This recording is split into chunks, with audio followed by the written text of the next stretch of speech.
What up? My name is Tim Daniel. His name is Ben Brown. And this is Late Night Reds, live on the riverfront. What's good, family? I had to get used to now that you're here full time, making sure I have you in my Paul Heyman introduction. Oh, Um, absolutely. I yeah, had to throw it back to the click. I loved it. I loved it. I also love that like only 60% of our audience understands that reference. So I know. yeah. Yeah, we are waiting. We were planned to be joined by Jumbo Diaz today on the show. I did get word that he is planning on joining us, so any minute whenever he hops on, we'll get him on here. But before we get into all of our topics of discussion, we do have to let you know this week's episode of Late Night Reds is brought to you by SeatGeek. As we know, SeatGeek makes the confusion of buying and selling tickets very, very simplistic. With a very strong scoring system, green means good, red means bad, 0 to 10. And if you are thinking about getting tickets to see the Reds this week, oh, I don't know, like Friday in Washington, because you haven't seen a City Connect Friday yet, and you want to see those swag black jerseys in person, you could use the Riverfront for your first purchase to get $20 off. That's Riverfront, all one word, at SeatGeek, and boom, you are there like swimwear. The National Series after a long road trip, the boys are gonna be excited to see the home crowd. But Ben, we are still waiting on Jumbo to come and hang out with us. Absolutely. But I also later in the show we will be joined by my good buddy Joey Ricotta of On Tap Sports, a Chicago-based podcast network, and he's going to come and talk about the Cubs and what's going on with them as we get ready for that big series. But Ben, Yes, sir. while we wait for our guest, let's talk about going to Los Angeles and taking the season series from the Dodgers, taking 4 of 6 on the year and 2 of 3 this weekend. And you can make the case on Saturday it should have been 3 in a row because Yes. Luke Weaver was awesome. Yes, And he for was. once, we can say Luke Weaver was awesome. Literally, the Max Muncy was 2 for 3 with 2 home runs and 3 RBI. The rest of their offense was 0 for 24. Wild. So Weaver earned the win, like for Mm-hmm. once he didn't get run support. So I'm kind of curious there. Pat, what's up? I saw you were on at 3:00 today and you left a message in the chat at 3:10 that says I'm ready. Were you tailgating the episode today? I love it. I do. I do. He's like, Ben's here. I got to show him some love since Ben's full time now. Yes, sir. So perfect. Friday, I mean, they jump out. First bat of the game, Ellie hits a triple. Mm-hmm. Steer has the big home run that gives them the 6-2 lead. I know they fight back. They're the Dodgers. They're Yeah, going to do that. absolutely. Good baseball club.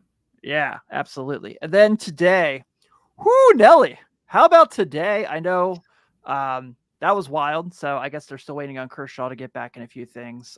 But a 9-0 win. Ellie goes 4 for 5, hits a homer, which was so funny. Did you see the clip of the home run where the Dodgers fans are like behind the home plate chanting overrated and he just hits a I bomb? did. I did.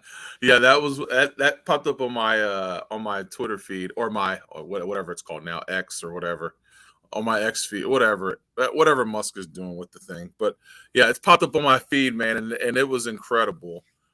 Just watch that, and those dudes were chanting that, and as soon, I mean, he just exploded a ball, Yeah.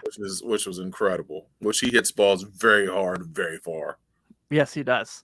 And then Matt McClain, of course, goes deep. Then Joey Votto joins in Mm-hmm. on the fun and crushes a ball. A no doubter at that. Yes. Holy mackerel! What But about the bullpen celebration? that was That was that was insane. awesome. Oh man, yeah. What was that? I haven't seen them do that all year, but I loved it. I love Yeah, that Pat was McGrew incredible. had a turkey sandwich. They call that Deli de la Cruz. If that is not your fantasy baseball team name, Pat, I'm going to be very, very upset. Yeah, Um, that's gorgeous. I yeah, like that that. is. And then Graham Ashcraft again, man, like pitching back to form, um, getting more ball outs. I think I don't know if I've seen a Red starter get that many ground ball outs like that. Yeah. But he's been unbelievable, especially since the break. But bam, it's the Dodgers. This is a team who Mm-hmm. just won a World Series a couple years ago. Mm-hmm. They're always loading on talent. They're always getting guys on the team. And to go in there and take 2 out of 3 there at Chavez Ravine, Yeah. That's not an easy thing to do, man. very And like impressive. you said, the series four of six in the series, 2 of 3 again in Chavez Ravine. Like that's a good baseball team that they just beat 2 out of 3 and shut them out on the go home series on the go home game. So I mean, it's definitely a positive thing. And to see Ashcraft just stay true to form, Mhm. that's just a very, very positive thing because, and even more positive than that, let's go back to Luke Weaver, the one that we got let get away. That is a positive sign that Luke Weaver is able to hold that lineup to technically 1 run. I mean, if you take away Matt Muncy's 2 bombs, like he held that lineup to 1 run. Like Yeah. that's impressive. Like that tells us that he has the ability and capability to be able to do that start in, start out. So you're getting that from him. Ashcraft has just been a stud. It just further lets you know that those guys are getting better. And we said this last week. Help is on the way. I mean, Yeah. it's coming. So it's just good to see, and it's good to see that even after the series in Milwaukee, which I'm not calling a bust. We talked about this last week. We said we had to get 1 of 3, and we did, Yeah. which that's good. And that was a positive thing. But to go out of that series and then come back, know you're going to LA and get 2 of 3, and should have got all 3 of them. Pretty impressive. Yeah, especially what did you say last week? It was did you say was I'm gonna misquote you. Was it respectfully naive? Was what you Yeah, said? Yeah, absolutely. Yeah, that's like the perfect example. yeah, they just don't know any. They don't know any better. I mean, they're young guys, and we say that about we say that coaching high school and being in high school. We say that about high school kids and young kids all the time. Like they just don't know no better. You just go out and play and perform because it's the game they love and they love their teammates and they just go out and do what they do. And that's what the Reds did. They put the Brewers behind them, and then they started fresh in LA and got 2 of 3, and that's a huge. People don't realize that's a huge series for them. I mean, and to be able to go out there and beat that team, like you said, a couple years removed from a World Series, and that roster doesn't have a whole lot of turnover on it. So I mean, it's still almost the same roster. So it's that's a great baseball team that they just went out there and beat them in their on their home stadium. You could probably make the case that they're better than the team that won the World Series. Yeah, I would tend to agree. Yeah. Absolutely. Yeah. Well, Jumbo is a little late, so I'm sending a text out to see if he's hopping on. I haven't heard anything just yet. Hopefully, things still go as planned, but if not, we will keep this rolling. Mm-hmm. Pat, why are you done? I'm really liking these Ellie De La Cruz puns. I would cast a Spelly De La Cruz. I like that. Um, Good friend from up north, Joey Gaditza, made the point that Brandon Williamson could be great in the pen and be kind of your spot starter. Mm-hmm. Totally agree. Totally agree. If Yeah, I I go think get somebody. I was gonna say I think we talked about that too. Yeah. So that's the other thing too. We're gonna get into here in a bit, and I forgot to make a slide on it, but C. Trent had an update today this week about like every pitcher in the system that's been injured is now in some sort of activity. So that's good news. Yeah, Seeing Hunter Green, the report's been he's been thrown off a mound. He's looking like he's gonna be back mid to late August. Lodolo's throwing, but they're not 100% certain what the game plan is. I love Nick Lodolo. I would not count on seeing him pitch again for the team this year. I hope I'm wrong, yeah, but I think that's going to be kind of a guy you see probably go kind of move there as well. yeah, So let's see. TJ Antone is pitching. Had a really good first outing for the Arizona League Reds. Not so much a second one. yeah. And then Vladimir Gutierrez is starting. Do you remember Vladimir Gutierrez plays for the Reds? He's in the organization. Wow. Yeah, with that spider neck tattoo. That's like Yeah, I was going to say the one. yeah. So that is going to be fascinating. Pat, are you talking about what the Lucas Giolotto, or did they make another trade since we got on air? Apparently, the Angels. Pat said the Angels was a good trade. So I'm not on my phone at the moment. But so that's a good sign that reinforcements are on the way. Mm-hmm. I don't know what to expect from those guys. I mean, TJ Antone has not pitched in the majors in nearly 2 seasons, though he was incredible that 21 year, that rookie year. Yeah. Oh my God, he was an awesome setup guy. But yeah, I think so. But, I mean, Hunter's the one obviously you want back the most. And that's going to make, Hunter and Abbott is going to be huge for them, especially if they can Mm-hmm. find a way to sneak in the playoffs. And like everyone's asking, including Thomas, about different starters, maybe make a run into the postseason. I had this saved for later in the show, but should we go ahead and do it?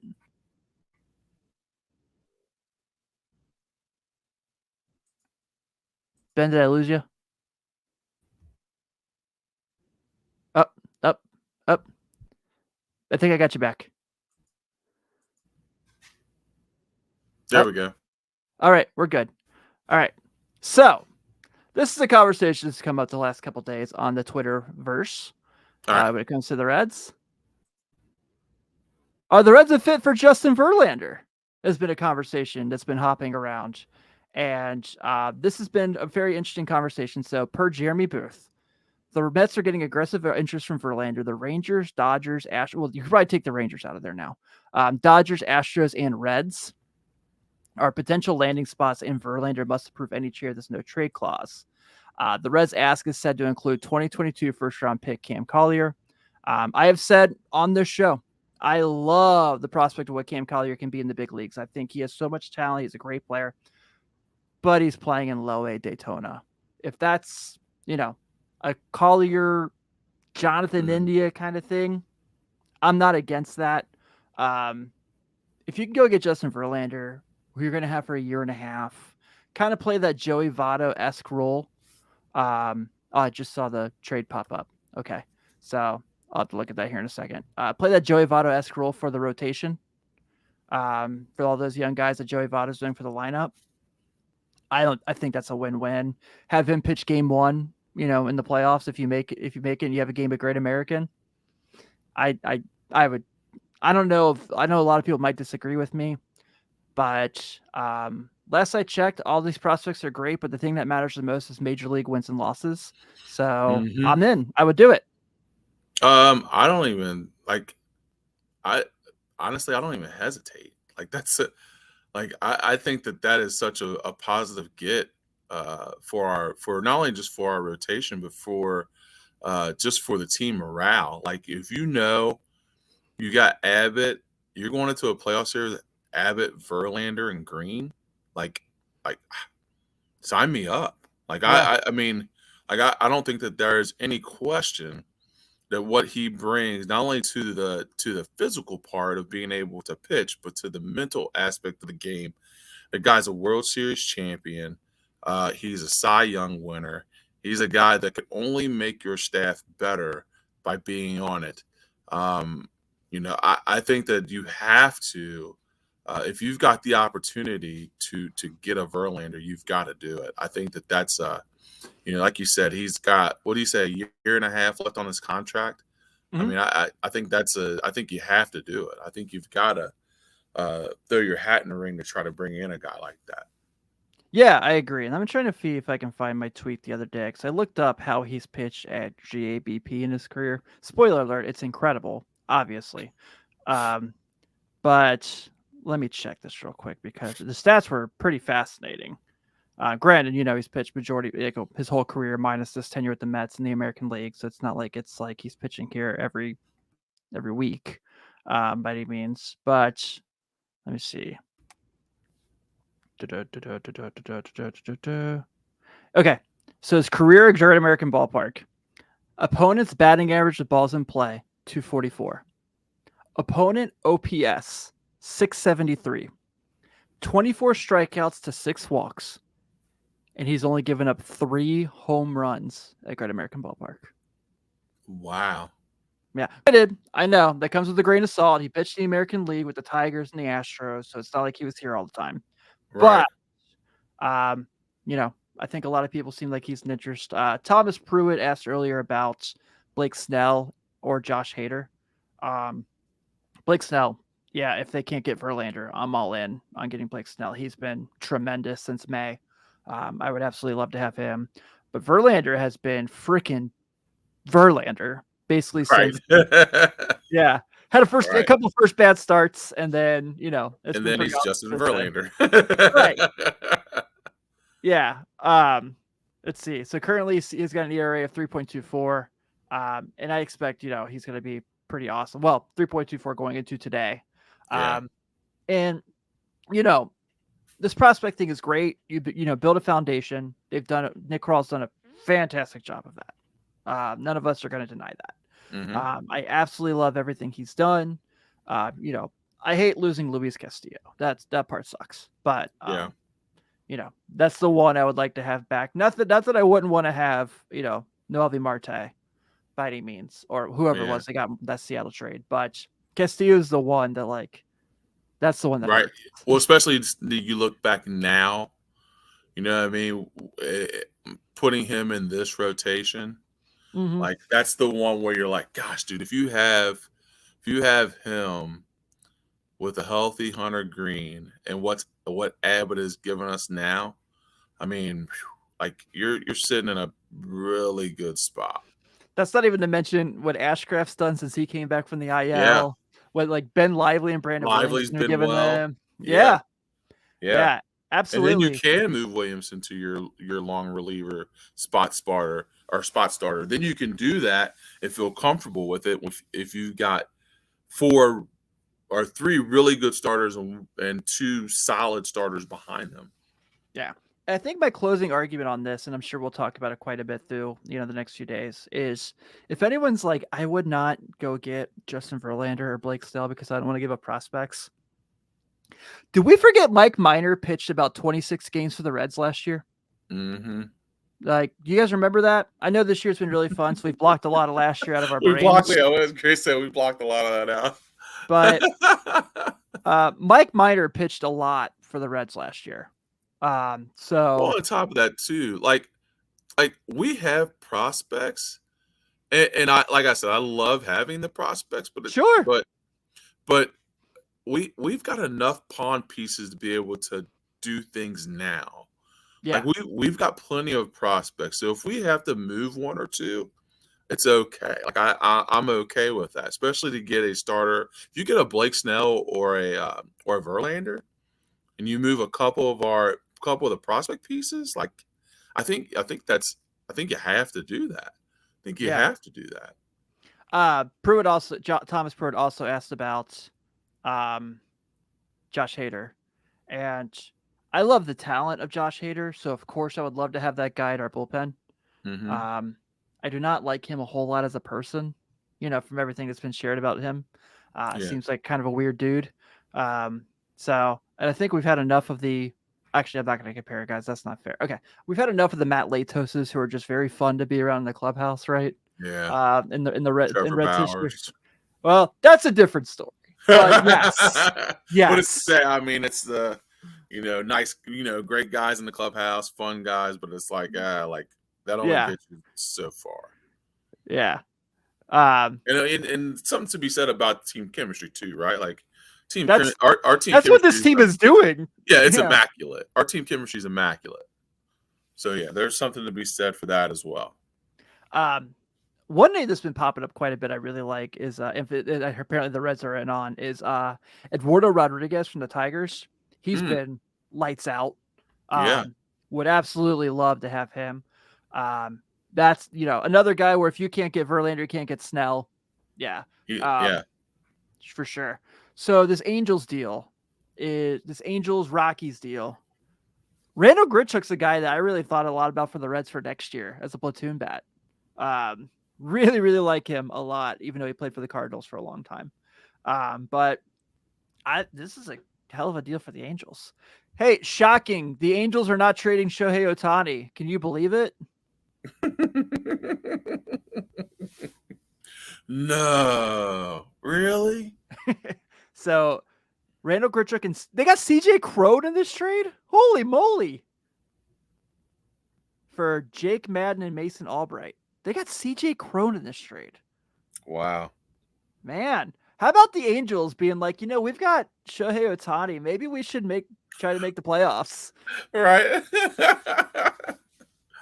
Let's What make a a run at it. Let's make a run at it. Let's see what happens. what a You know, concept.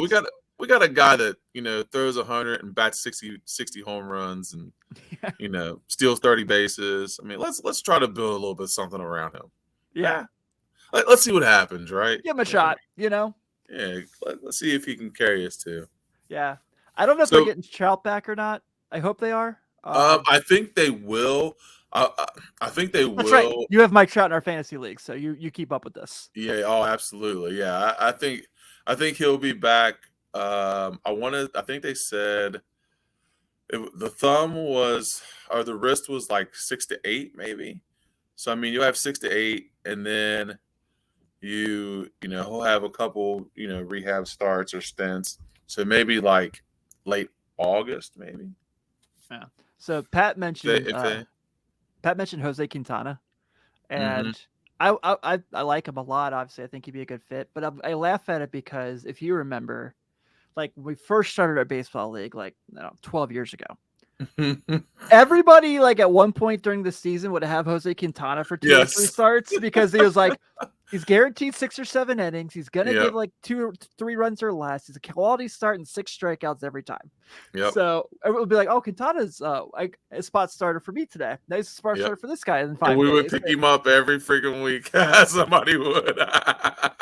I do remember that. Yeah, but I interrupted. What were you gonna ask?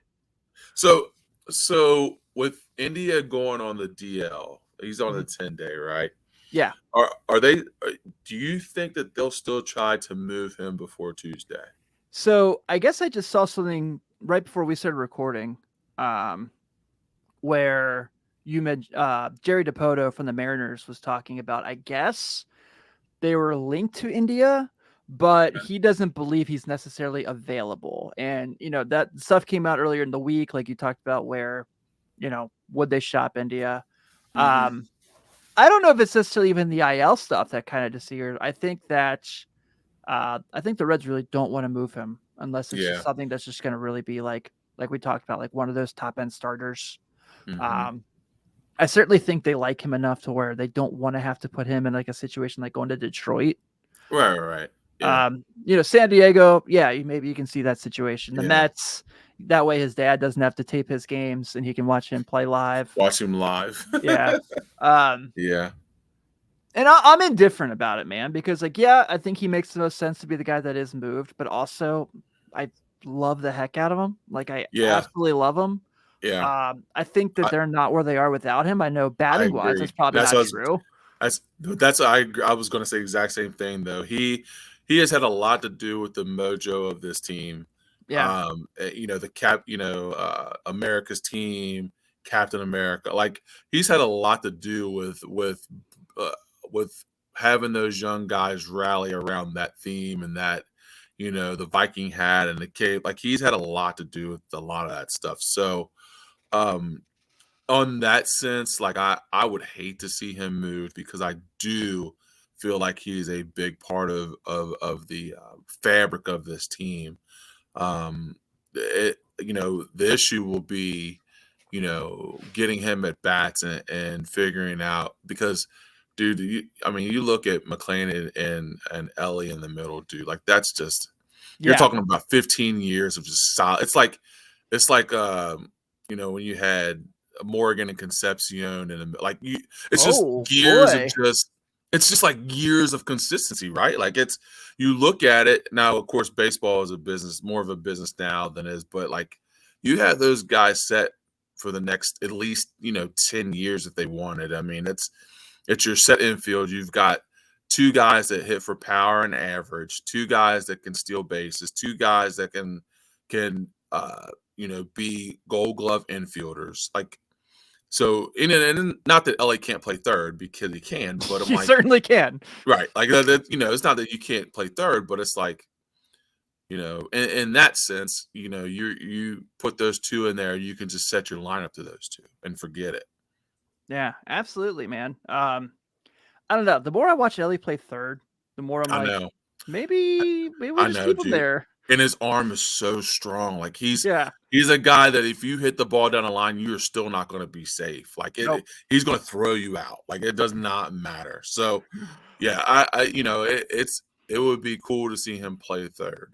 And he could play it consistently just on pure arm strength and glove ability alone. So I think it can work.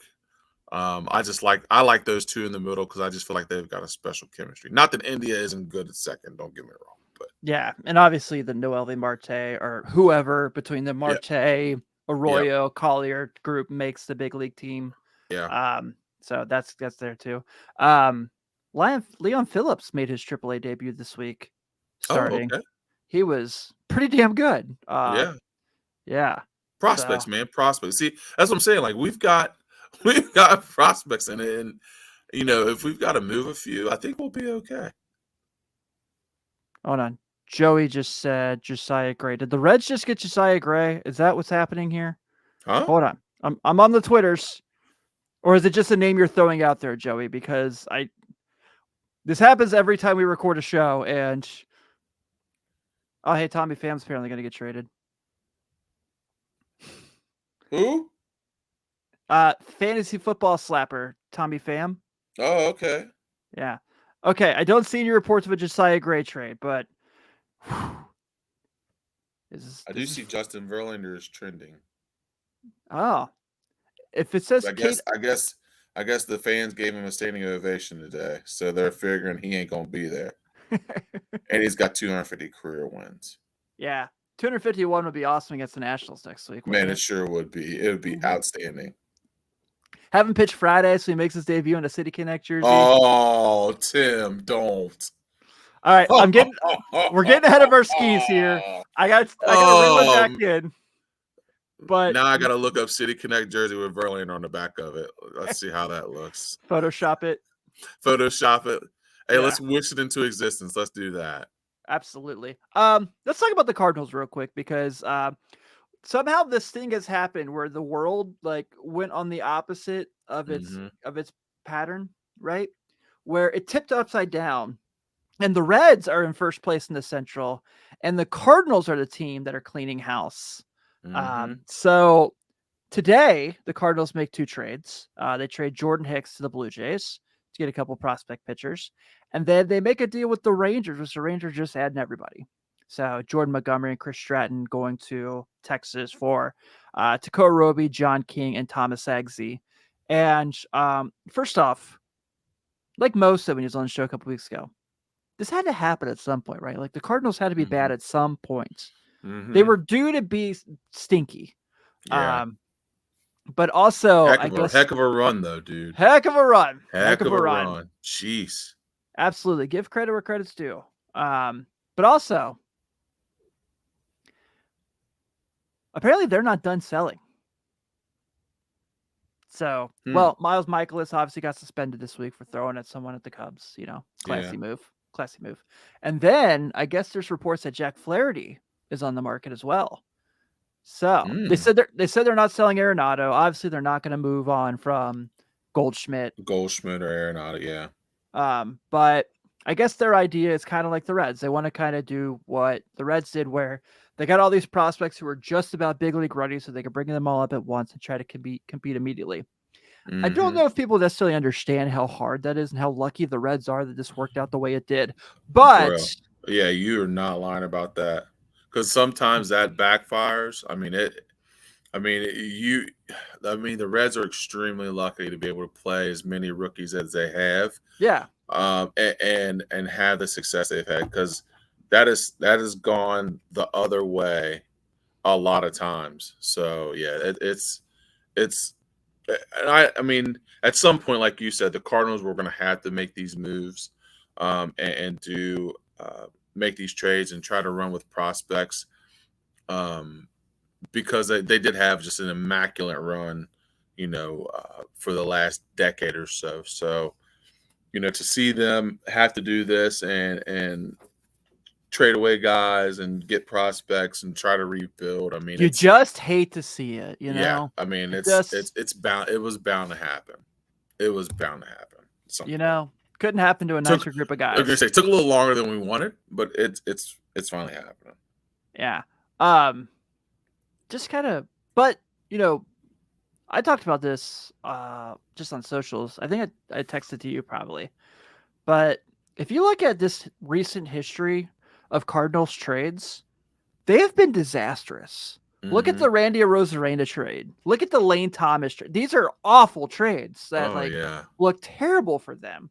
Especially because yeah, this guy, Randy Arozarena is basically been the face of baseball since the World Baseball Classic. If yep. if there wasn't a Shohei Ohtani, and Thomas is unbelievable. He's Um, yeah, he's just a contact he's hitting been machine. yeah, dude. He's been incredible.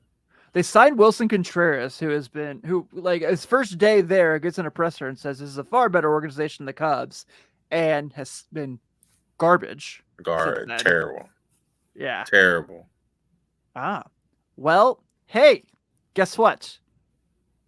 He's here. Hey, Ladies and gentlemen, joining us now to hang out on the show, we got Jumbo Diaz in the building. How are you, my friend? Hey, how you doing, guy? Good night. How you doing? Good to see you, Good. man. Thanks for hanging out with us. I appreciate it. How is everything? How is everything over there? We're great. The team's in first place. We're having fun. Yeah, that's what I saw in the news. I saw they are a really good team right now. We got good talent. John Talent do the right team. Made the Reds in the good position right now.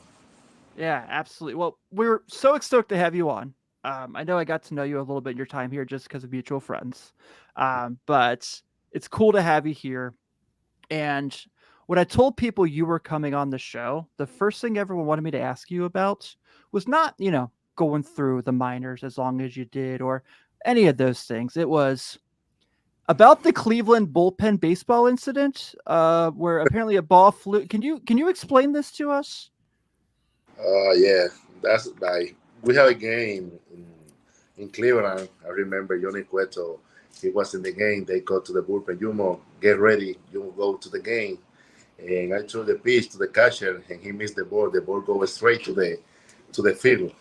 And we had like somebody hitting the ball, like I think double, triple, whatever. I don't remember that thing right, but we got a 2 ball in the game in the baseball field. And that was crazy, and we make it out with that ball, and everybody got surprised.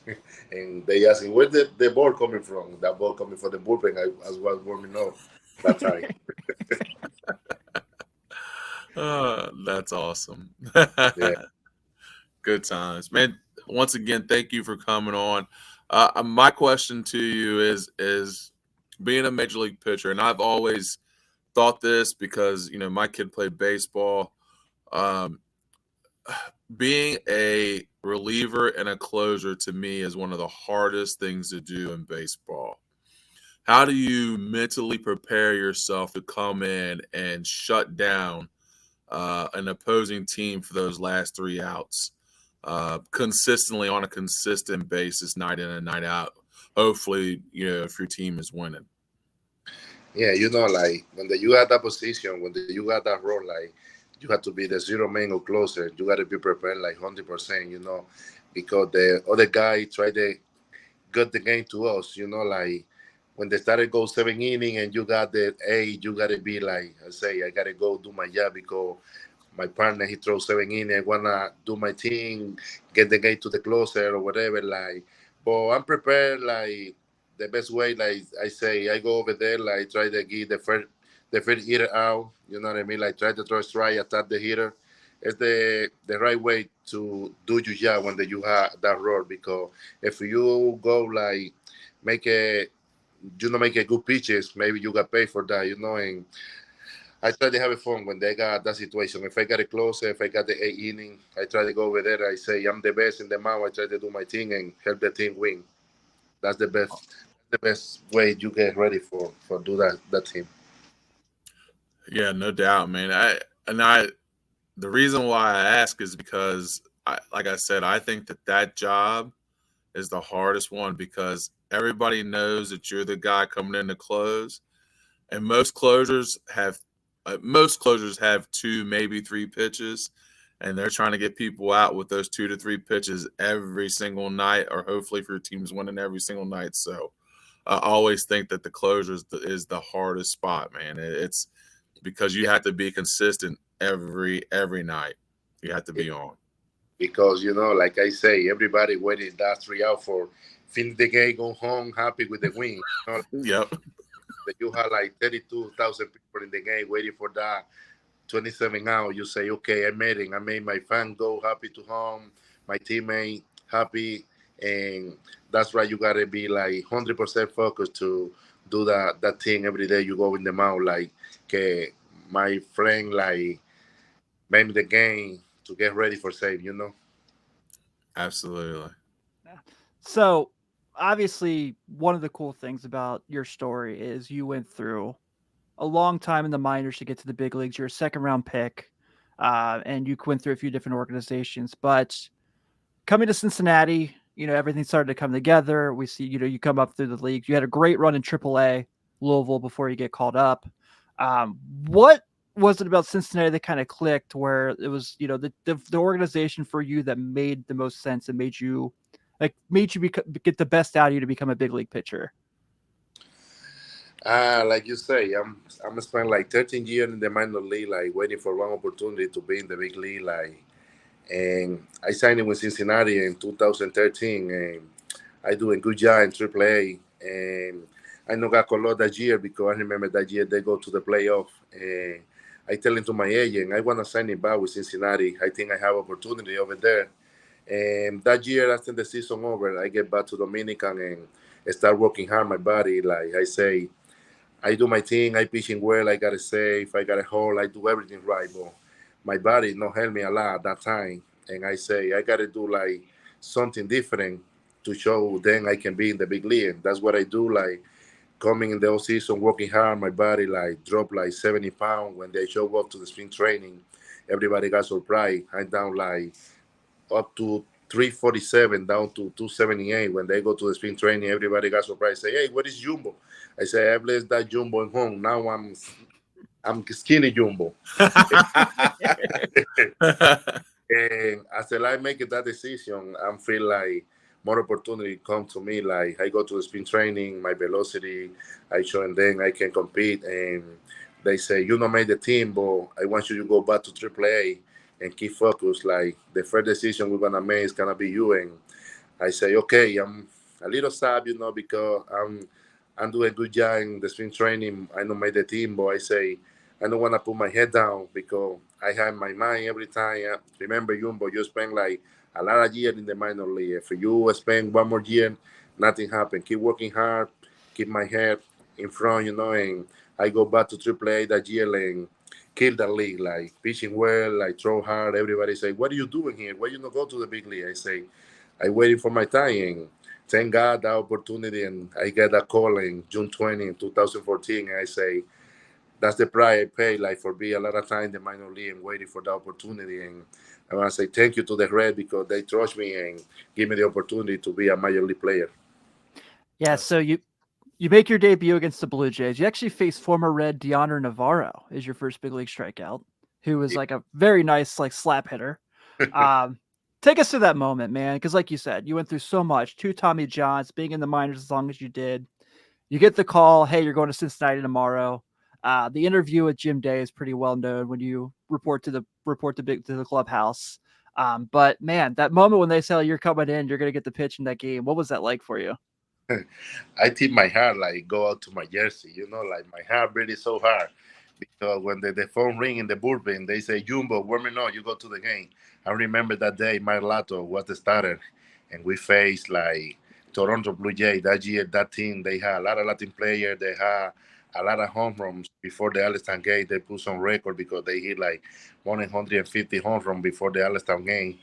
And like I've been pitching in minor league, pitching in summer league, pitching winter league, Caribbean series, maybe between like 12,000 people. But the first day when they got called up, we got like 33,000 people in that game. And I'm a little nervous, but I'm feel excited. I'm feel happy because like I made the big league. When I go running to the mouse, I look in the whole stadium and say, Thank you guys. My opportunity I'm waiting for, and the moment I'm waiting is right here, and I feel so happy because my family they proud of me like I proud to myself because I've been working hard at that time for 13 years to get called up to the big league and finally have it at that day. Man, it's awesome.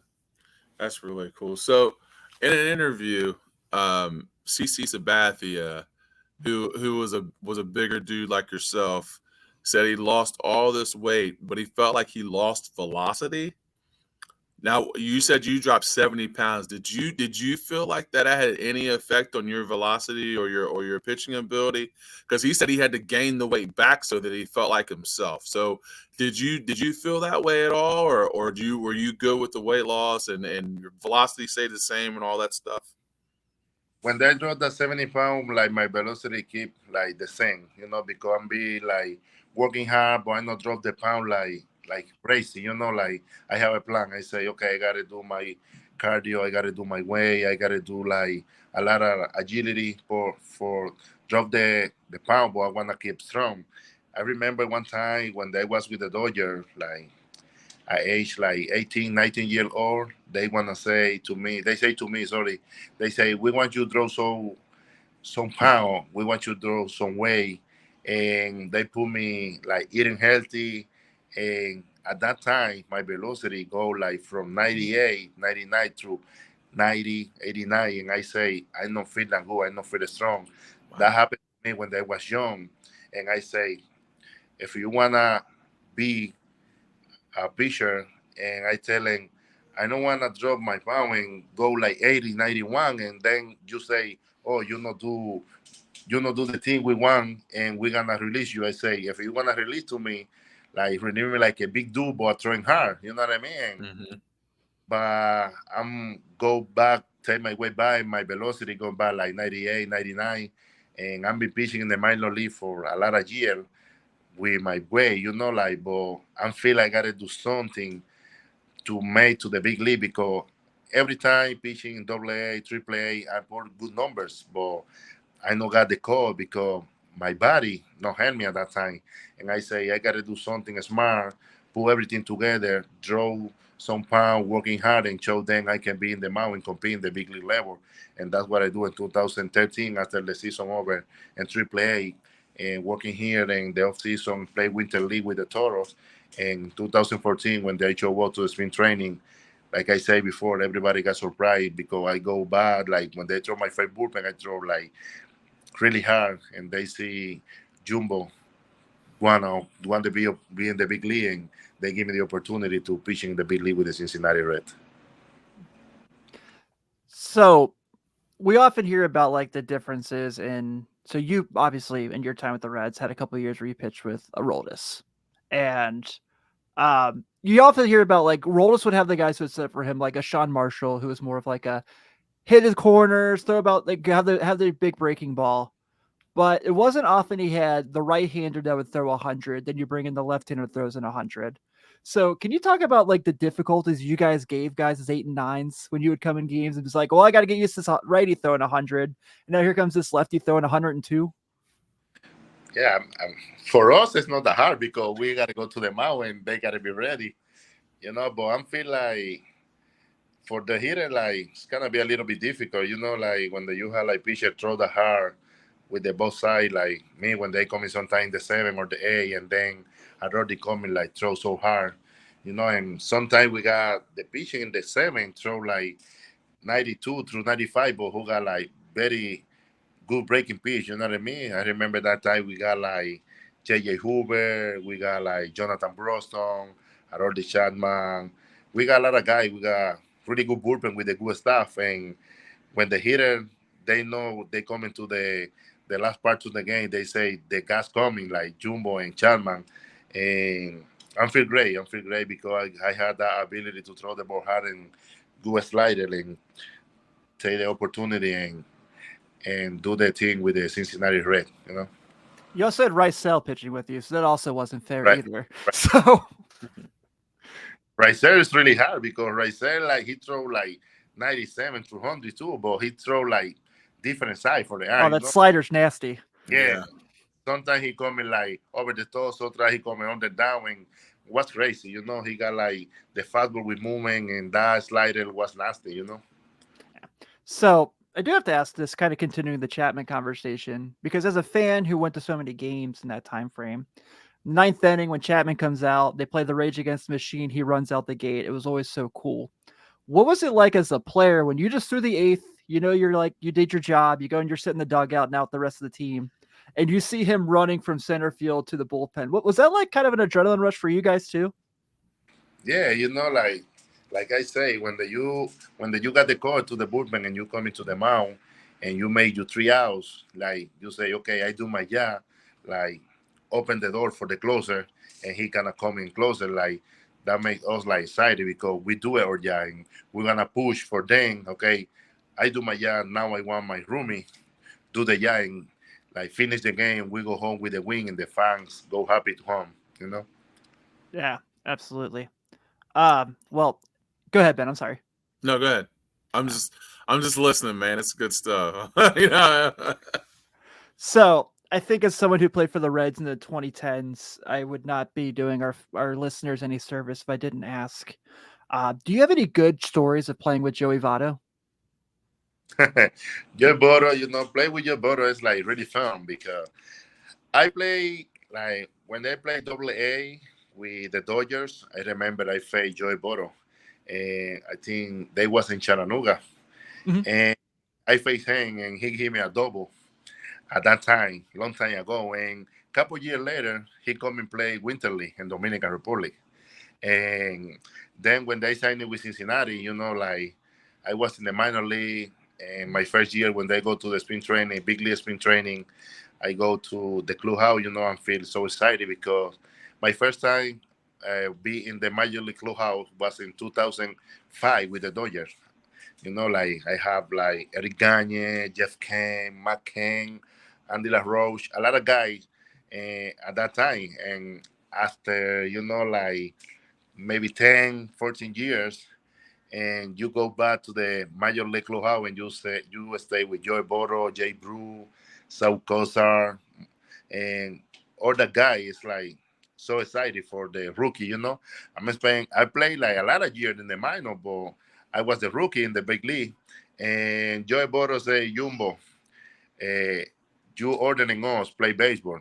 You a rookie in the big league, but you the veteran in the minor league. And he say to me, like feel like a part of the team, like have a fun, like don't worry about anything you need, like let me know. And I'm feel so happy for those guys, like trust me like that, like made me like feel comfortable, like a rookie, and say you be part of the team, feel fine, do whatever you have to do.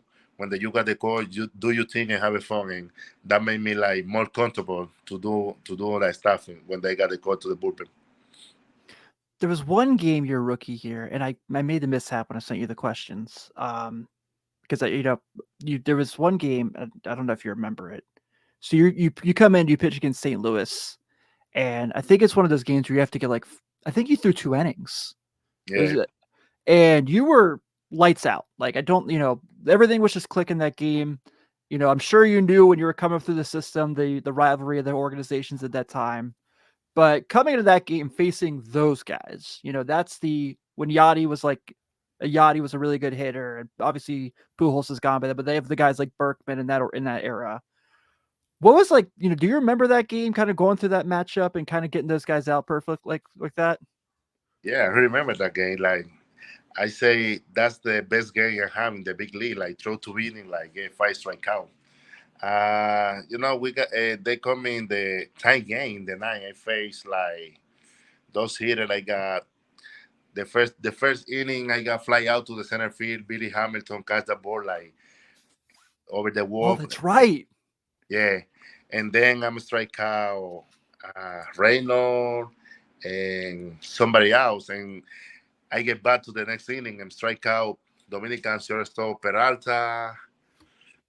The other guy in the last hour, I faced like Jadier Molina and strike out him. Like it's like amazing, like face that team like in the first place, and in that time it's like it's crazy, like for me like rookie guy, like hitting like 5 strikeout in the big league is like too excited. Like Yeah.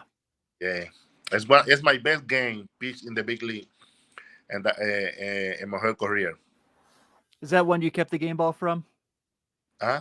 Is that one you kept the game ball? Yeah. Nice. I would That's too.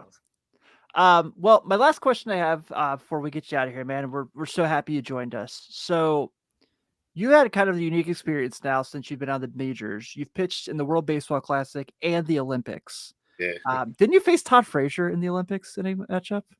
No. Oh, I thought you did, but what has that been like for you to kind of is the atmosphere? Because this year, obviously, I felt like this year the World Baseball Classic was probably the most popular. You saw everyone really getting into it, and it was a really fun tournament. Yeah. But what is that like for you to kind of be able to pitch in that atmosphere compared to pitching in the major league atmosphere? Oh, like as I say, Top Fraser is my brother, by the way. But I no face him in the work in the I no face him in the world class. I no face him either in the Olympic. But like I say, when you represent your country, like any kind of tournament, like Caribbean Series, World Classic, like before I get to the Olympic, the World Classic is like one of those, part in my career. I feel like outstanding because I say I want to represent my country. I want to face the best player in the world in the World Cup, And but after that, like a couple years ago, when we qualified to the Olympic, it's like the more amazing thing I had in my career. Like big league, world classy. But if you do put me to choice, who is the best, I gonna say the Olympic because the Olympic is like you're gonna see the best on the best in all sports. You know what I mean? And I feel like happy to represent my country to be. I win the bronze medal for the team, and I want to show the Olympic is the best part for my career. After the big league and the world classic. Wow. Yeah, it was cool, man. It's neat that you get to see that experience. Like I said, the World Baseball Classic this year was incredible. Yes. Like everyone was super into it. Everyone watching the games. The US Japan game for the finals was awesome. Yeah. Yeah, it was a really awesome tournament. Well, Jumbo, I hate to have this come to an end because I've really enjoyed having you on, man. But thank you so much for giving us some time. Thank you guys for receiving your program. I feel so happy to talk to you guys and people from Cincinnati can hear about Jumbo. Yeah, is there? Oh, absolutely. Are you on the socials? Is there? Can Reds fans reach out to you anywhere? Yeah, I had a lot of people like send me a message. Jumbo, we miss you here. Come back to Cincinnati. But I'm telling, I'm getting old. Like I'm still play, but I don't have that ability to. I had the ability to pitch in the game, but like when you're getting on, everything changed. And now you see the baseball change. We got like a lot of young talent, like put the big league like in the top. I have a fun watch the guy pitching, like throwing, hitting, like I say in the red, we got like the closer Diaz. He's excited to see Diaz coming to the game in the last 3 hours. Like I say, he's comfortable. He feels strong. He say I can do every day, and the people, the team, the fan, trust him. He cannot do the job every day. He go to the mound. You know what I mean? Like, but I feel like I say happy to be part of this program, and wanna say hello to the other people from Cincinnati or the fan. Say Jumbo love you. When they was there, like, I had a lot of love for the fan. Every time I go to the mound for me and my family, and I cannot remember that every day in my life. Well, Awesome. now's the time to come to games. So come back to Cincinnati for a couple of days. We'll catch some ball games. Yeah, maybe when they head back to the US, I wanna be sometime in Cincinnati because I have a lot of friends and family over there. They say, "Hey, come back here. We want you to go back to the game and see how the people react when they see you in the Yeah. stand." Yeah, absolutely, man. Absolutely. We'd love it. Well, hey, man, all the best. Thanks again, and we got to do it again soon. We absolutely got to have you back. Yeah. Anytime, I'm here for you guys. Thank you, Appreciate it, man. Jumbo. Thanks, Jumbo. We appreciate you. Nice to meet you. Hello. All right. Well, Ben, that was awesome. That was awesome. That was great. That was awesome. What a treat to have him on. I got to think Carlo Jorge, one of my best friends in the world, set that up for us. So definitely appreciate that. But we do actually have our next guest queued up. My good friend here, he's been on the show quite a few times to get us talk to us about the Reds and the Cubs. And by the way, those Cubbies are on a roll right now. Yeah, man. 8-2 in the last 10, man. They're hot. Yeah. So our good friend, you can check him out on Tap Sportsnet, Joey Ricotta. Joey, you're muted, but I want to say hello. And how are you, friend? Hey, Tim, Ben, good to be here. Ben, this is the first time I think we'll be talking. Yeah, so man. Nice to meet you. Nice to meet you too. I'm excited to be here, man. Awesome. What is this, the third time on the show? Yeah. So yeah, I'm. It's a good time to be a Cubs fan after not so good of a time for a few months here. So I think this is the perfect time to do a show together with the Reds guys because it's a pretty big series coming up for us, and I'm sure you guys too. Just taking over sole possession of first place. So. Yeah, how you guys been? How's everything? Everything's great, man. We're excited to have you here. Obviously, like we said, the Cubs have been on a roll of late, winning 8 of the last 10. Just had their losing streak end today. Had their win streak end today with the loss of the Cardinals, as they shipped everyone out before game time was over. But I think we're all in agreement that no matter what happens this weekend, we're all happy to see the Cardinals are sellers and blowing it up. Oh yeah.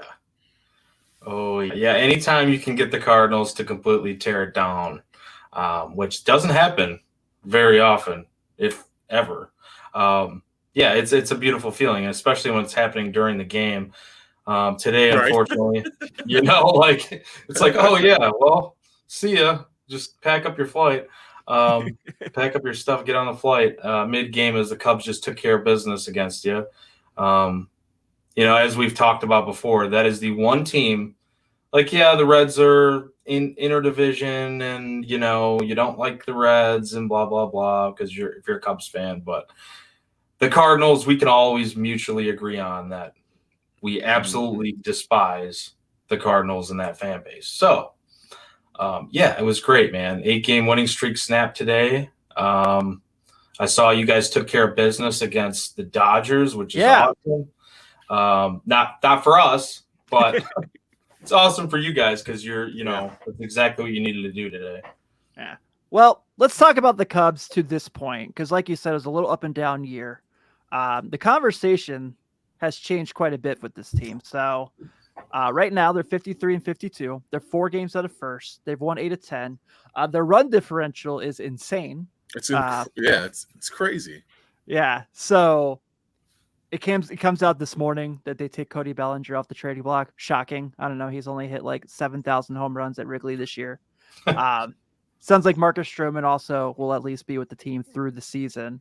But, where were you guys looking at this? Because, you've had guys come in who've been really good. Christopher Morel has been a lot of fun to watch. Mike Tauschman has been a lot of fun.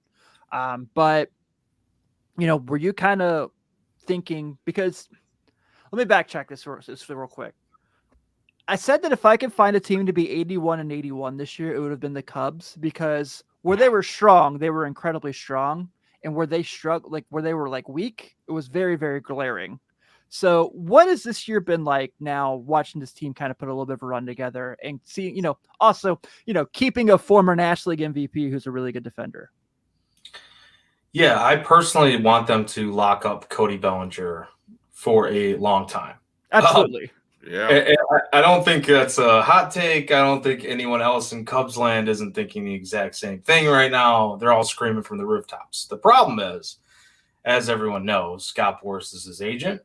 So you're likely not getting a deal done in season, which is fine. But I think if you can come out of this, there's one big takeaway from this. You were the team that kind of was able to be the landing spot and the organization that was able to unlock Cody Bellinger or get him back on track. So I think in his eyes, maybe even in Scott Boras' eyes, because he still has to listen to his client, that's going to be a big emphasis, I think, when the conversation becomes, in the offseason, where do you want to go and how much money do you want and that sort of thing. And we know if the Cubs really want to spend, they can spend, right? So they will at least have that seat at the table. Although I hate that saying because a lot of teams have a seat at the table and then the table gets ripped out from under them. But but as far as this season goes, before the season, I said 84 and 78. That was my prediction. So your 81 win, 81 and 81. That's not far off. Juice with Cubs on tap with us, I believe he said 78 wins. So he was a little bit under that. And I think the biggest concern from a Cubs standpoint was the hitting. Where was the hitting going to come from? Did you have enough hitting? Because you really built the team around pitching and defense. Felt pretty good about what you had on both of those standpoints. But did you have the thumpers in the lineup?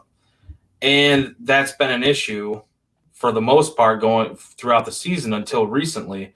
I mean, throughout this stretch, like this 8-game winning streak, I think 7 of the 8 games they hit a home run.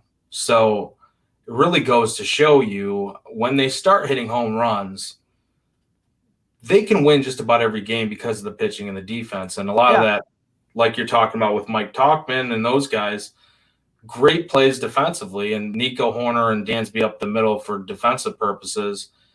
You got Gold Glovers pretty much all around the diamond, Happ and left. Bellinger now at first and center. Seya's been great and right. So it's really just a matter of like finding those little holes, like you were talking about. The glaring holes really have been third base and first base more than anything. So if Bellinger can play first and Tauchman can play center on more occasions than not against right-handed pitching, you find a third baseman or just one more bat somewhere. I think their chances are pretty good to really compete for this division in the wild card this year, even though on paper it looks like, oh, you just beat up on 2 really piss poor teams in the White Sox and the Cardinals. But you mentioned it. It's the run differential for me. I think the team is finally just starting to click, and the pieces are actually starting to get put together the right way from Ross, and guys are playing more consistent and staying healthy now. Yeah, I think that's a run differential too. Like you said, I mean, it comes from your hitting, but it's also coming from how well your pitching has been going in your defense. So they figured something out there, like you said, where they built this team, and now you're starting to get the bats behind it. So it's interesting to see. And we all know, and when we get to the postseason, that's what wins ball games, right? Your pitching and defense. You've got to have some key hits here and there, but a lot of your postseason games are won by quality starts and solid defensive plays. So they've got something special going over there in Cubs land. Yeah, it's going to be fun, man. This series is really fun because you guys, with Ellie De La Cruz and Matt McClain, and I'm sure you guys talk about it every show, but you got some fun players over there, and I think that you're really going to combine the two in this series and see, there's a lot to watch just without just the outcome aside, right? Whoever wins the series, we're going to see some fun moments. I can say almost 100% without a doubt, we're going to see some fun moments in this series. And I think that's what's cool right now. The division isn't as bad as what people thought it was going to be. Yeah. Right. Because now you're looking at 3 teams over 500. And, okay, the AL East is the best division in baseball, but with that, what is it, every team over 500? But I think we were pretty much looking at the division just a few weeks ago as like, hey, whatever team can finish over 500 might win the division. Yeah. It's not the case anymore, Yeah. Well, the big thing is obviously, I'm not here to talk smack by any means. Oh no, I'm here for it. I want to hear it. So we have to at least know that Joey Votto is going to hit at least 1 home run at Wrigley because it's his first game at Wrigley this season. So that's a guarantee because he always hits bombs at Wrigley Field. The good thing for them, though, for the Cubs here is that the wall is not super far, so it decreases Ellie De La Cruz's chances of a triple quite a bit. I might be wrong there. He gets. I was going to say, if he gets stuck in the ivy, bro, that's a wrap. That's he's going to get a triple on like what looks like a double. Yeah. It's just he's insane. But you know what? The good thing for us is, or for the Cubs, Joey Votto will not get to face Kyle Hendricks. Yeah. He absolutely destroys. Yeah, he does. Because Hendricks pitched today. So that's the one part that I'm looking forward to probably the most is Hendricks was avoiding the series. But hey, man, it's gonna be fun nonetheless. Now we have just more problems to worry about on your guys' side. So, well, I think the thing that's fascinating and what we've seen the Reds kind of do in this run of being really good with these younger guys, especially, you mentioned Ellie and McLean, who are just unbelievable. McLean's people will be like, oh, he struggled. And Ben and I joke, we're like, what, for like 6 at-bats? Like, he's just kind of been one of those guys, you know what I mean? But like, the Cubs have played good defense. Now we've talked about that. Do you worry that that good defense can kind of have issues with this speed and kind of lead to them making mistakes kind of through this series? I think that's probably the worry about any team, right? Like speed always puts pressure on any defense, whether you're good, whether you're bad, whether you're mediocre. So I think that definitely could be an issue for the Cubs. Just kind of depends. I mean, it normally is about where the ball lands. I mean, I hate to say that, and just kind of take a neutral position on it, but it's at bat to at bat, right? You don't know when it's going to come up. You don't know when it's going to be an issue, but it always could be an issue. I think the Cubs have been just really solid all across the board when it comes to defense, really it's just a matter of like, will the speed play into it? I think for me, but you never know. I mean, third base, like if Wisdom's out there, that's been really shaky. So I think I would prefer to see a Madrigal out there just defensively. But I mean, a few weeks ago, I was like, man, can this guy, like early in the season, I'm like, I don't think he has the arm to play third base. And he's proven us wrong. So that's always going to happen. But I'm a little worried about that. But I think it also might play a factor for the Reds too, because the Cubs have some speed too. So for sure, both sides, it might level out that way. Yeah, absolutely. How's old friend Tucker Barnhart doing? You guys, is he still hanging in there? He's hanging in there. He's usually catching the Stroman starts, which, I like him just, the every fifth day type of role if he's catching back there. He does a really good job at framing. Obviously, you guys have seen over the years, calling the game. It seems like the chemistry's there between him and Stroh, and I like that. He's had a couple of, solid knocks here and there, but for the most part, the hitting has not been great. I know he was talking about making an adjustment recently. And I don't know. Off the top of my head, I don't even remember what the adjustment is because he's just not a guy I count on at the plate as a fan. So I know that's terrible analysis, but we know. We're aware. I was going to say, we just shake our head because we know we're like, yep. Yeah.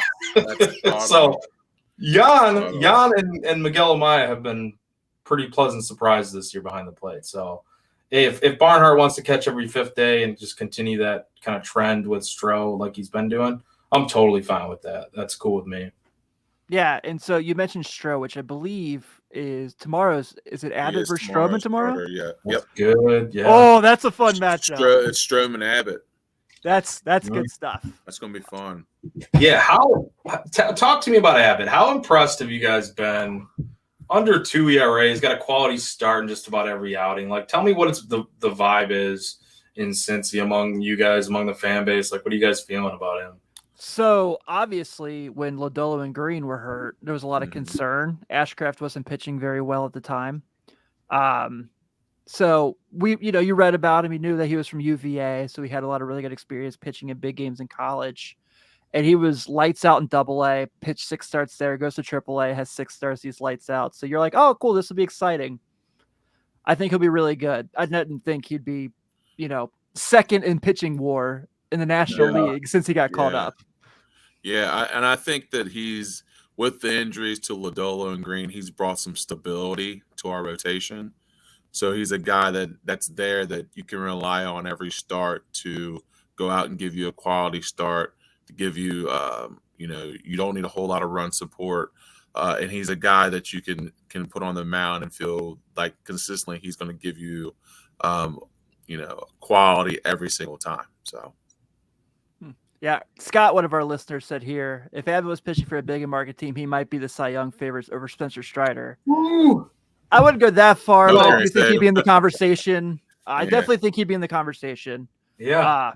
So Scott Crawford brings in, he says, this is the craziest series of the season since the deadline falls in the middle. Both teams could be completely different. I think, like, if you look at the series in May compared Scott, to now. by the way, Scott is always on Cubs on Tap. He was just in our comment section when we did a show a minute ago. Oh, cool. Well, welcome, Scott. We tried to bring some Cubs fans over here. I appreciate it. Love it. Love it. I appreciate it. Well, I'm a Bulls fan, so we still have that in common. Yeah. So. I think that's a great point, but how different do the Reds look from May to now is so fascinating as well. So it's crazy.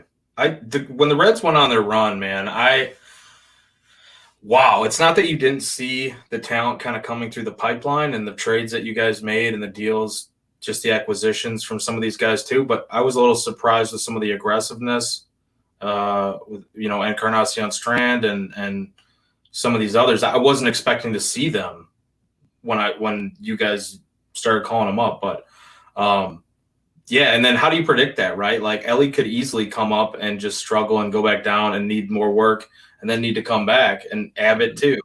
So you really have gotten kind of a perfect storm of just like guys coming in and killing it off the bat. It's nuts. And that's what we were kind of talking about before. Like, when was the last time you've seen a team have, all these different guys called up, Ellie, McLean, Abbott, all these different rookies be able to come in and actually come in and produce and produce to that leads to wins. It's been incredible. Yeah, maybe for you guys, the Chris Bryant group. Right, I was going to say, the Chris probably Bryant group, the Cubs. Yeah. That's a good comparison, though. Like Ellie, like Chris Bryant, when he was called up, it was such a surreal feeling, right? It was like you're waiting for it for such a long time, and you're just the anticipation is killing you alone. Like, how could you leave him down there for 2 to 3 weeks when the season starts, for service time? Like, get his ass up here. He's ready to go. Right. So then finally, when they come up and they start killing it, though, I mean, it's like, this is our future. We can get used to this for the next 5 to 10 years, whatever it is.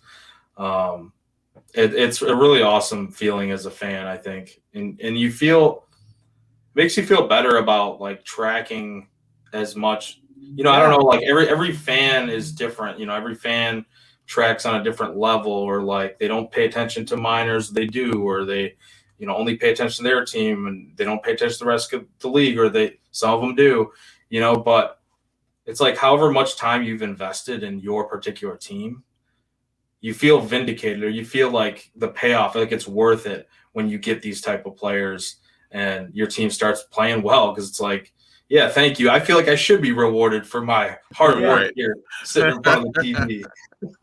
Absolutely. Yeah, especially, I mean, I talk all the time about, like, I kind of miss the WGN Cubs era. And not necessarily as a Cubs fan per se, but it was something where, if it's 2:00 in the Eastern time and it's like you're home from school in the summer, you need something to watch. You're like, oh, the Cubs are on. I did love when the Reds would go there and Griffey would hit a homer here and there and things like that. That was always fun to see. Oh, I'm sure you love that. Yeah. Yeah, for sure.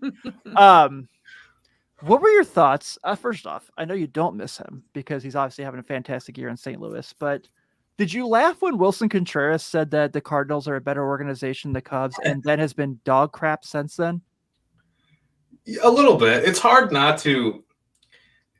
Everybody had their own different opinion about it. Like as Cubs fans, if you just look on, all you got to do is go to twitter.com and you could see the different opinions. But for me, I didn't really hold it against him because I'm like, it's his new team. He wants to come off, strong to that fan base, right? Who hates the Cubs. Like, you're kind of appeasing your new team and your new organization. And I kind of laugh because it's just hysterical to see how far down they have crashed this year. Like, it is, everything has went to crap. Ollie Marmol's seat has to be on fire. I mean, everybody's seat probably, but I don't know how with that group of talent. Yes, the pitching came into the season very underwhelming, and that's really held them back too, bullpen especially. But man, I don't know. Like it should have been much better, I feel like, for their season this year, and it just makes me happy, man. It just makes me happy to finally see them suffer the way that we have to suffer every once in a while. Mm-hmm. We were just talking about that earlier. Like it was bound to happen at some point. Yeah. You know, it was bound to happen. One of our listeners actually did ask you a question. Scott Ruggiero asked, what was your take on the Hap Michaelis incident? So, it's ridiculous, dude. It's fucking ridiculous. Michaelis is the biggest clown for this is my take, and I'm sorry if I'm coming off, I'll try not to cuss here on the show. No, you're fine. There's Scott. Yeah, Michaelis is a douche. To make it simple, he said in the comments. Not my words, but he's a clown for sure. Dude, why would you hit? Okay, so this is exactly what happened. Everybody saw it, but I'm just going to sum it up here. Hap has always had a long swing. Always has that long back swing. He doesn't always hit the catcher. But Wilson Contreras knows this. And I'm not blaming Wilson Contreras for getting hit in the side of the head. Stuff happens. It's baseball. He got cut open, left the game. Tough situation. You never want to see that. But him and Hap hugged before Contreras left the field. They hugged right in front of all the fans that were sitting behind home plate, and all that. And Michaelis, I don't know where his head was at. Was he not watching them hug? Does he not know that they played together for I don't know how many years on the north side of Chicago, and they're not good friends? They talk all the time, or at least message each other and talk quite a bit. So, the very next pitch, Michaelis throws and misses him. The pitch after that, the catcher's setting up outside, and Michaelis hits him. This is a guy with a 90th percentile walk rate. The guy doesn't walk anybody for the last 4 of the last 5 years. So, of course, it's intentional. Why are you trying to hit Ian Happ for something that's incidental? In the very first inning, you were going that hardcore when the guys just hugged it out afterwards. Right. So, anyways, I don't know. That was a long way of saying I think it was an absolute bitch move by Miles Michaelis. Hey, we love it that you said it that way because we agree for what it's worth. Ian Happ, resident Reds killer, could really be appreciative if he could just struggle for 4 games. He could be awesome after that. But if he just wants to struggle for these 4, that'd be great. It's so weird, right? That it's 4 games at Wrigley and they're all night games. Mm-hmm. Yeah, that's right. crazy. You usually see at least one day game, the Thursday getaway, or I don't get it. Yeah, and the Reds play on Friday at home, so I get that it's not a long travel. One of my favorite places ever, Wrigley Field, but I actually haven't been since the renovations. I need to get up there at some point. Hey, man, I got tickets. Let me know. Yeah, would absolutely love it. Taking a quick flight or taking a quick drive. I got Tuesday tickets if you want to go. I just can't go. Yeah, I just went to Cleveland actually. Saw my first game up there. Saw the Guardians and the Royals last Tuesday. That's a cool stadium, actually. I haven't been there. It was neat. Nice. Yeah. It was a 1 hour and 59-minute game though. Whew. Yeah. Wow. I don't like those quick games when you're going to the game. Yeah. TV, love it. Yeah. So Ron asked my take on Wrigley Field. I love Wrigley Field. It's, so growing up, I grew up a Notre Dame football fan. So I would always go to, I'd always go to Notre Dame games. Ben's been to Notre Dame games with me. And when you walk in that stadium, there's just a special feeling. And I think Wrigley's the thing in baseball that resembles that the most. It's just that we all grew up, we're all younger. We saw Rookie of the Year. So there's this scene when he goes to Wrigley and he walks up the steps and you see the scoreboard in center field. It's awesome. I love it so much. The food in the stadium, the Frito pie hot dog is I tell all my friends who are going up there, make sure you get one. Hopefully they still serve it, or I told them about something that doesn't exist anymore. But it's not sure. Yeah. I should know that. It's probably my favorite place to see a baseball game. I love Great American for what it is. I love being there. I love being there every 2 or 3 times a month. But there's just something about the atmosphere at Wrigley Field. Yeah, It's I a would good agree time, with man. that. It definitely is that Notre Dame. Oh, like you can it's like hearing the echoes. Like it's really cool. Yeah, Well, Ben just went to Yankee Stadium this summer too, so I did. Oh, how was compare it? Yankees. I won't. I've never been to Yankee Stadium, so Now, see, I think it's a little different because it's new Yankee Stadium. Like if it were old Yankee Stadium, maybe it would be a little bit, but it's still dope. Like you walk down there and they got all the monuments. Of course, they've got everything with the 27 championships, and it's still surreal to be in Yankee Stadium just because of the history of that franchise. And Monument Park is legit. I mean, it's got all the of course retired jerseys and stuff, and yeah, you definitely feel that as well. But I think if it was old Yankee Stadium, it would have that feel. New Yankee Stadium still has that feel, but with Wrigley, it's all the ghost of Wrigley, and and the Billy Goat and all that, like all that history, man. Like it's just Wrigley's incredible. I think the nostalgia of Wrigley is more of that feel than the new Yankee Stadium. But Yankee Stadium was legit. I've been to 3 games at Wrigley. The Reds have won 2 of the 3.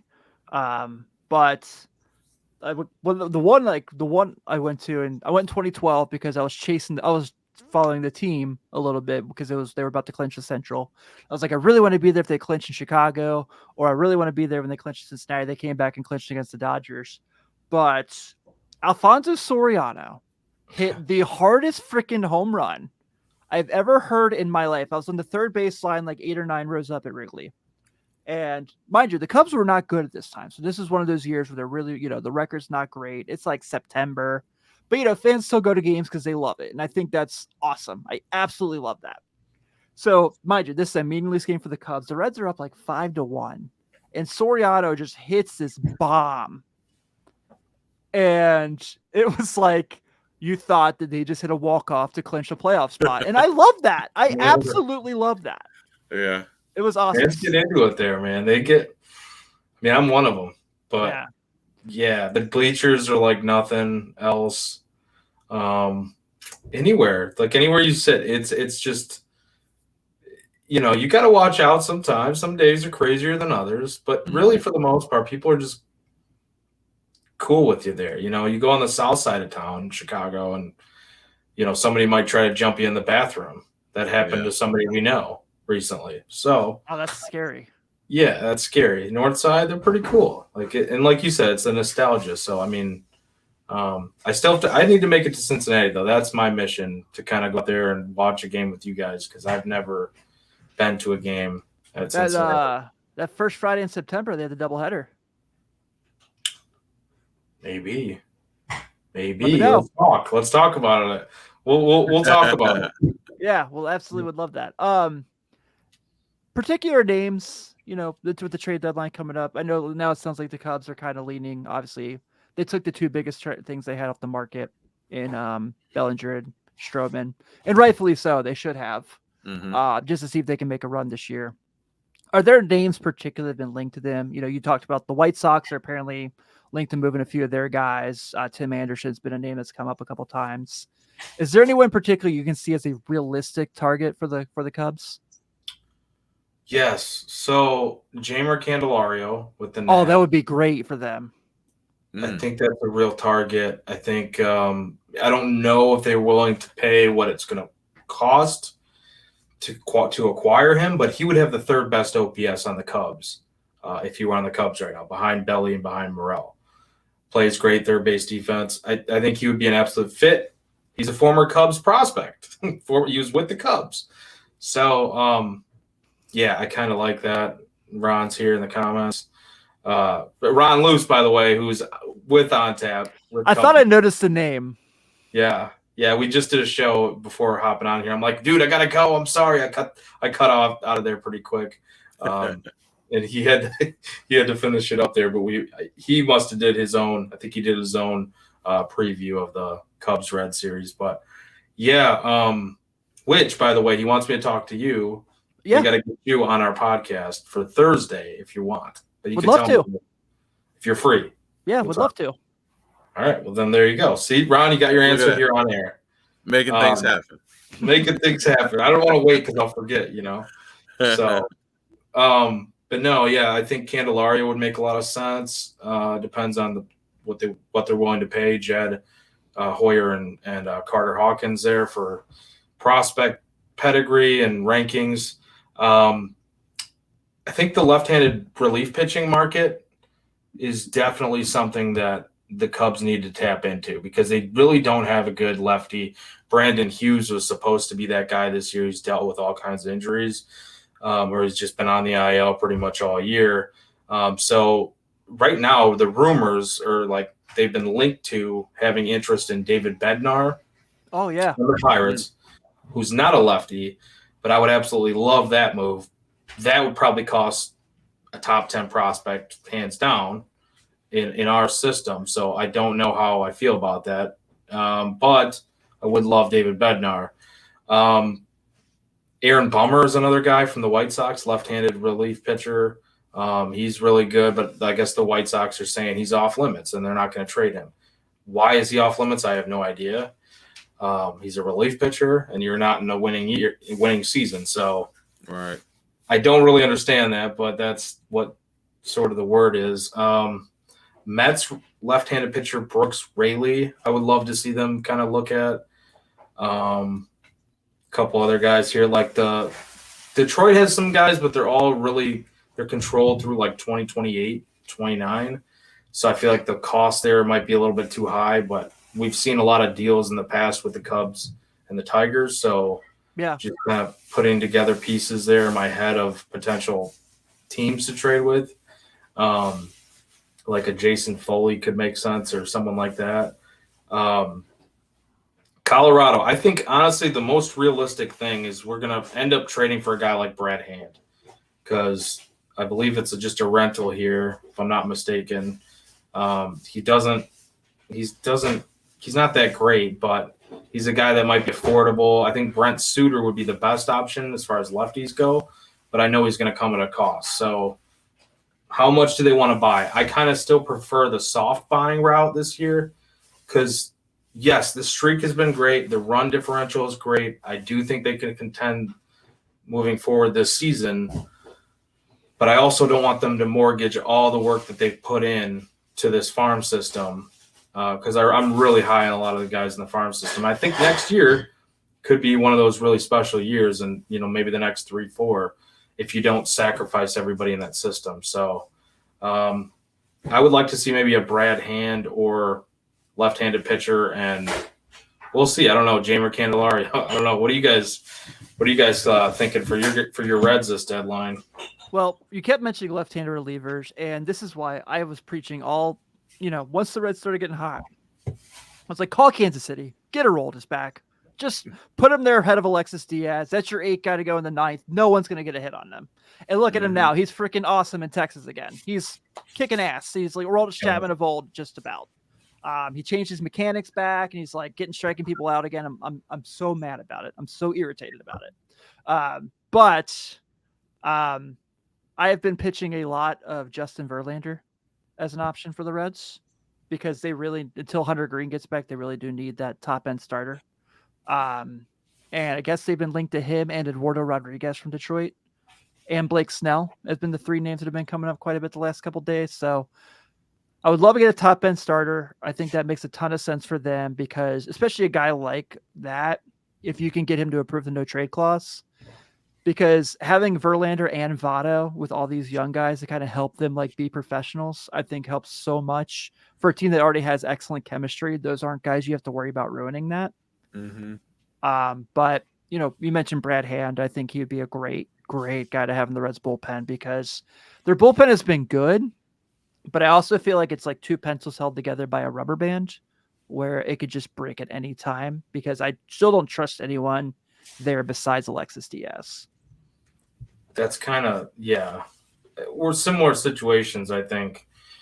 I think the Cubs probably have a little bit of a better bullpen at this point because you have Merriweather. and Leiter, a couple other pieces that kind of started to put it together, and they weren't early in the season. But Alexis Diaz is dynamite. Yeah, I mean, you're making a lot of sense there. I think you guys probably that would be your move to be bullpen for sure. I'd look at or starter too. Yeah. I think I just want Verlander for the sake of like having Kate Upton sit in Diamond Club at GABP every few days. My wife doesn't watch the show, so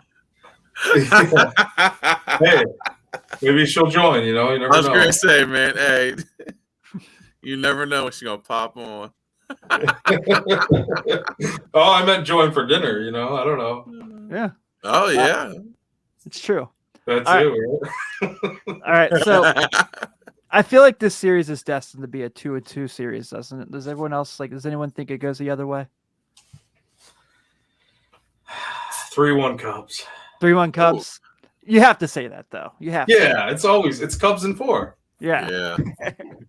It's always Cubs in 4. No, I really don't know, man. I have no idea how it's going to play out. I think it depends. I think we might see a little boost with whatever happens at the deadline. I do too. Whatever happens with a deadline for each team, depending on if it's a pretty big boost or if it's a, lackluster, little bit of a like you should have done more type of feeling. Yeah. I don't know. You never know, though. It's baseball, man. Like, you guys could Right. easily come in there and sweep us, and I'd be sitting here Vice crying. versa. I was gonna say, but yeah, vice versa for sure. And I think you bring up a great point too. Like there's a huge momentum thing with the trade deadline as far as I think both of our teams feel like there are certain moves that we could make because the Cubs are making a run, the Reds are making a run. And I feel like both franchises are in a spot where a move here or there could really benefit you, or a lack of a move could hurt you. So I think it's a pivotal spot. It's a pivotal series, and like we said, it's right at the deadline, which is very odd but very fun. Yeah, it's gonna be fun. Well, Joey, before we get out of here, because I've ran quite a long on this episode, I feel like as my Chicagoan friend, I have to ask you about The Bear. Because my wife and I are hooked on this show. Oh, okay. Yeah, I haven't really watched it. My God. So I'm like, SummerSlam's this weekend. I always have people over for big WWE events. And so because of The Bear, I'm going to try my luck at making homemade Chicago-style beef sandwiches. Because of this show. I love it. Yeah. I love it. I don't know how it's going to go. It might be really terrible. I love it. You need to is there a way you can, I don't know, is it freeze dry? You need to ship that to me somehow. Yeah. Like ship the homemade. I just need to try it, The one thing I've been really excited about in The Bear, and this is me probably speaking Chicagoan with you, is that everyone, when they talk about Chicago style pizza, it's always Gino's, it's always Giordano's. But in that show, they advertise Pequod's, which every time I go to Chicago, that's my pizza stop. So I was pretty stoked about that. Guys are wearing Pequod's t-shirts. They're going to Pequod's restaurant. I was like, this show gets me. Yeah. Dude, my girlfriend makes some really good homemade beef too. And yeah, she had it for 4th of July. It's the au jus. The au jus. If you get the au jus right, you're Makes probably going to legit. I mean, you got to still have good meat. Don't get me wrong, but get the au jus right. That's the one advice I'll give you for your homemade cooking. Thanks for that. I appreciate it.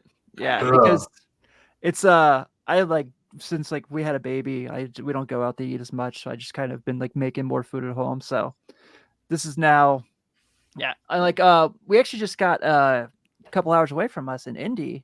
They just opened up a Portillo's, so I was like, oh, I don't have to go to Chicago to get my Portillo's anymore. Perfect.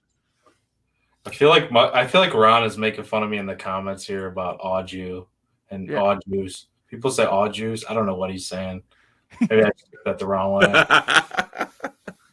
I always mispronounce things, so I feel like nah, man, it's au jus. You're good. Yeah, I'll back you on that. It's au jus. You're good. I was listening to him though. I just got distracted for a split second. I'm like, what?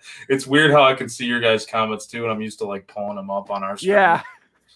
So, anyways. And then, should I have any faith in the Bulls actually being somewhat decent this year? No. Okay, I I didn't think experienced so. Yeah. I'm not But even a Bulls fan. I mean, I couldn't well- answer that one. Yeah, I could ask both of you. Yeah. Do you have a fan in the Bull? I just don't have. Ben's a Pacers guy. I'm a Pacer fan. I'm a Pacer okay. guy. So they're always going to be good even when they're bad for 2 years. So Yeah, I don't know, man. They just don't do enough, it feels like to me. never. So, Never. I know you watch the team pretty closely, Tim, but what direction are they really heading right now? That's my question. They don't know. They have no clue. That's the I'm telling you, man, that Lonzo thing has shook that whole shit, bro. Oh yeah. Like absolutely. with Lonzo not being able to play, that's shooken the whole shit because he's the guy that was supposed to set the lineup for the next 5 years, and now he hasn't played in 3. So Yeah. I mean that is Yeah. But, They relied too much on that guy to mhm. be, and they needed a point guard. But anyways, yeah, it's depressing. I don't want to think about winter sports yet. I don't. yeah. Football. At least Right. the Blackhawks are on the up and up, right? The Blackhawks, yeah, they're on the up and Yeah. up. They got, Now I'm a Blackhawks guy. I'm a Blackhawks fan. So we did get the pick that we wanted, and hopefully things will be turning for the better. I think he's going to dominate, man. I think He will. I really think he's good. going to be awesome. But I will say, I've been telling everybody now. I don't know how much you guys buy into this. I'm a big football fan too, and Bears fan. But I've been telling people that as long as the Cubs are in contention here, football doesn't start until November. True. So That's true. That's true. Absolutely. So my football knowledge is basically I watched the Bengals and I watched Notre Dame and nothing else. So I don't know about anything else. So Ben was like, hey, Justin Fields is going to be incredible. And I was like, okay, that sounds good to know. And sure enough, I put Justin Fields on my fantasy football team this year. And yeah, he was incredible. So I can't wait to see what happens when he gets receivers who can catch passes. dude, I think he's gonna have a breakout year, like I agree. super good year now with DJ Moore and just all the additions and Yeah. just 1 year under the newer system, you know. My 1 guy. year- My So- guy, Cole Kmet, got an extension.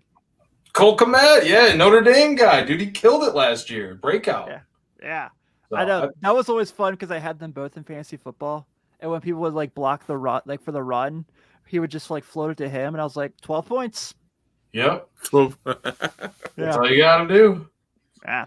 Well, Joey, before we get into more Chicago and stuff, I do want to say, man, I love getting the chance to catch up with you. It's been too long, man. Yeah, man. Last year was not much fun to do a Reds podcast. So this year has been a lot more fun to have people come hang out. So You know, the feeling's mutual though. For hanging out, it's good to be here, but also it was disgusting last year for us too. So yeah. we're in the same boat. We ride together, it feels like. Now we're just gonna have winning teams together too. Yeah, exactly. Hey, if the Reds and the Cubs are running the Central for the next 10 years, sign me up. Oh, Sign I'm me in. up. Absolutely. Yeah. We're like Wrigley South anyway when the Cubs come to town. So, you know, it's fine. But hey, if anyone wants to hang out with Joey, get him some comments here. Anything you want to send to him. What's the socials, buddy? Where can people reach you? At Joey Knows Nothing on Twitter, because most of the time I do know nothing. And at Cubbies on Tap on all social media platforms, at On Tap Sportsnet. Yeah, wherever. I mean, you can find us on tapsportsnet.com for all your Chicago sports stuff. And yeah, man, it's we just like talking sports. That's what we do. With whoever, whenever, doesn't matter. They keep me pretty busy over there, Tim. So Good. yeah, it's fun, but it's nerve-wracking. That's why the teams need to win that you want to win, because if they don't, it's the investment time like we were talking about. Yeah, absolutely. Mhm. Well, before the Dotsons get mad at us for running too long, we're going to go ahead and wrap this episode up of the Late Night Reds here on the Riverfront. Thank you guys so much for hanging out with Ben and I. Thanks for coming on and hanging out with us to talk to Jumbo Diaz. That was a great interview that if you haven't had a chance, go check it out. Of course, I have to do it. If you're watching us on YouTube and you're not subscribed, take the 2 seconds to go and hit that subscribe button.